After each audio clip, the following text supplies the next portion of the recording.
Bem-vindo ao screencast sobre como conduzir um projeto de investigação, com particular incidência para a área da saúde. Neste vídeo vamos ver como analisar os dados, mais concretamente, como utilizar os comandos de sintaxe do SPSS para automatizar essa análise.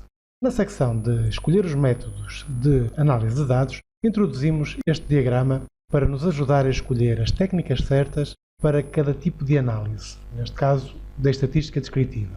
Vimos, por exemplo, que se o objetivo fosse analisar uma única variável qualitativa, deveríamos apresentar uma tabela de frequências e um gráfico circular ou de barras. Depois, mais tarde, na secção de analisar os dados, no SPSS, vimos que para obter esses objetos precisávamos de seguir estes passos no menu do SPSS. No menu Analyze, estatísticas descritivas, frequências, que eu vou agora relembrar. Aqui está uma base de dados do projeto de investigação modelo, e se eu quisesse, por exemplo, descrever os conhecimentos das grávidas, se sabem ou não cuidar de um recém-nascido, eu faria então o Analyze, estatísticas descritivas, frequências, escolheria o nome da variável, que neste caso é esta que aqui está, já sabia alguma coisa sobre como cuidar de um recém-nascido, está ligada à tabela de frequências, no botão dos gráficos ligaria o gráfico de TART, circular, em percentagem, e lançaria esta análise, obtendo na janela de output os objetos, que neste caso os principais são estes, tabela de frequências e gráfico circular. Isto é o que já sabemos fazer, agora vamos aprender uma alternativa a estes menus, que são os comandos de sintaxe, mas antes disso vou mostrar que no output que foi gerado, deste ramo chamado Frequencies, surgem aqui 5 objetos que eu vou descrever. O primeiro, que é o título, é esta secção, que diz Frequencies. O segundo, que são as notas, não está visível, porque como se vê, o livro está fechado, ao contrário dos outros 4, que têm um livro aberto. Depois temos a caixa das estatísticas, a tabela de frequências e o gráfico circular. Mas, se eu abrir este livro que está fechado, através de um duplo clique de rato, o livro abre-se e mostra-me o conteúdo dessas tais notas. E uma das secções das notas é precisamente a sintaxe. Vou dar um duplo clique para aceder, onde eu vejo que existe aqui uma linguagem de programação, que é a linguagem do SPSS, e que vai aplicar então as frequências a uma variável chamada aprendeu algo e vai apresentar um gráfico de TART no formato de percentagem. Isto foi o que gerou aquela tabela e aquele gráfico. Eu posso aproveitar esse comando para repetir o processo, mas agora aplicado a outra variável. Vou sair desta tabela, vou voltar a fechar o livro e já se percebeu qual é a vantagem desses comandos. Daí que agora vou mostrar quais são os objetivos de aprendizagem deste módulo e que são, em primeiro lugar, identificar que esta alternativa, que são usar os comandos, tem vantagens e desvantagens em relação a usar os menus, que eu já vou abordar. E depois, em termos de competências práticas propriamente ditas, vamos aprender a gerar essa sintaxe de comandos a partir dos menus e depois vamos aprender a utilizar esses comandos já compilados por terceiros, mais concretamente por mim, para automatizar a análise estatística. Ou seja, já vamos ter um fecheiro dado com os vários blocos de comandos perfeitamente identificados, só temos é que utilizar o bloco certo para fazer a análise desejada. Mas vamos começar então por esta primeira competência. Gerar a sintaxe do SPSS a partir dos menus. Há pouco fiz uma análise que deu origem a esta tabela e a este gráfico e se eu repetir essa análise, se eu em vez de carregar no botão OK, carregar no botão Paste, colar, vai surgir numa nova janela de sintaxe o comando que há bocadinho eu mostrei nas notas e que é responsável por gerar aqueles objetos. Se eu quiser descrever uma nova variável, por exemplo, as habilitações literárias das grávidas, tendo em conta que ela também é qualitativa, este comando serve para isso, eu só terei que substituir aqui o nome da variável, aprendeu algo, pela nova que eu quero analisar e voltar a executar este comando. Então vou primeiro fechar aqui este separador e vamos então à base de dados e eu vou agora escolher uma outra variável, por exemplo esta aqui, a BillLitCat.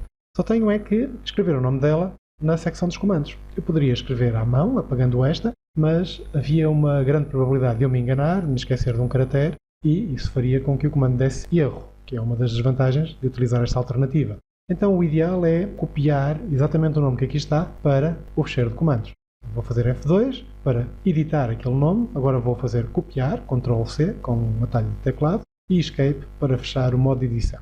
Agora sim, já posso dar um duplo clique no nome da variável original e colar, neste caso com o botão direito do rato, passo o nome da nova variável. E com isto já posso selecionar este bloco e lançar a execução através deste botão chamado Run Selection, que, como veem, gera um novo bloco, só que agora para a variável habilitações literárias. E já tenho aqui a análise dessa nova variável. Aliás, eu até aconselho a não instagar o comando original, vou anular, Ctrl+Z, para ficar com o comando original e guardar sempre esses comandos, duplicando, se for necessário. Ctrl+C, copiar e Ctrl+V, colar.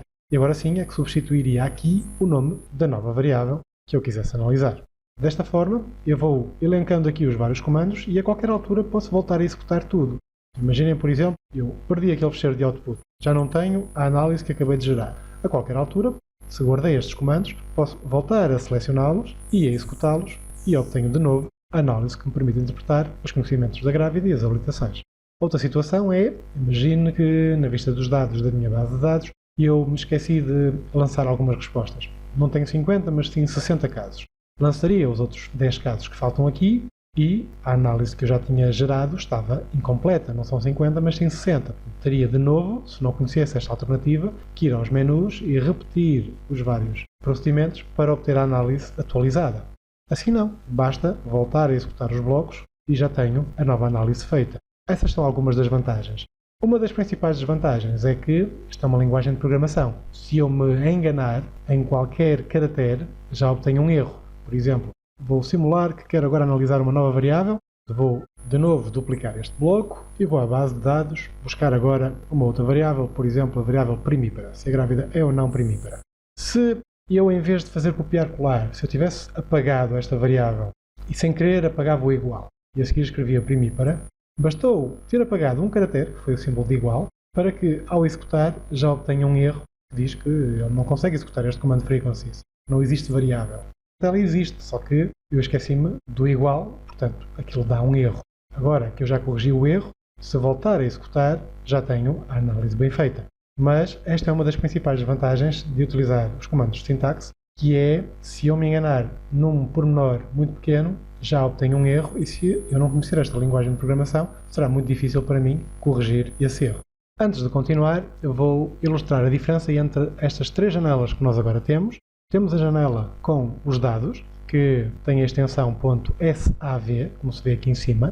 Temos a janela com as tabelas e os gráficos, que é uma janela de output, que se eu gravar, será gravada com a extensão .spv, portanto é diferente dos dados. E agora temos uma terceira janela, que é a janela de sintaxe, que de novo, se eu gravar, e convém gravar para ficar com os comandos para a posteridade, para voltar a utilizar mais tarde, já vai ter a extensão .sps.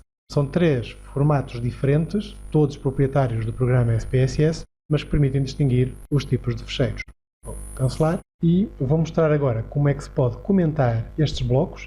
Basta introduzir o asterisco, escrever o texto que quisermos, por exemplo, analisa uma variável qualitativa, e terminar com o ponto. Tudo aquilo que começa com um asterisco e termina com o ponto é considerado um comentário, não é executado sempre que eu seleciono o bloco. Não é executado, como se vê, ele voltou a executar o bloco que analisa os conhecimentos da grávida, apesar de eu ter selecionado a primeira linha, mas que foi ignorada na execução. Convém comentar os blocos para sabermos, passado algum tempo, o que é que cada um deles faz, quais são os objetos que ele gera na janela de output. Na segunda parte deste vídeo, vou introduzir fecheiros de comandos já compilados por mim, que automatizam vários tipos de análise diferentes, para que você veja como é que se pode utilizar cada um deles para fazer a análise certa. Ou seja, o que aconteceu com este diagrama, só que agora, em vez de identificar apenas os objetos a gerar, aparecem mesmo os comandos para gerar estes objetos, quer seja para a estatística descritiva, quer seja para a estatística inferencial.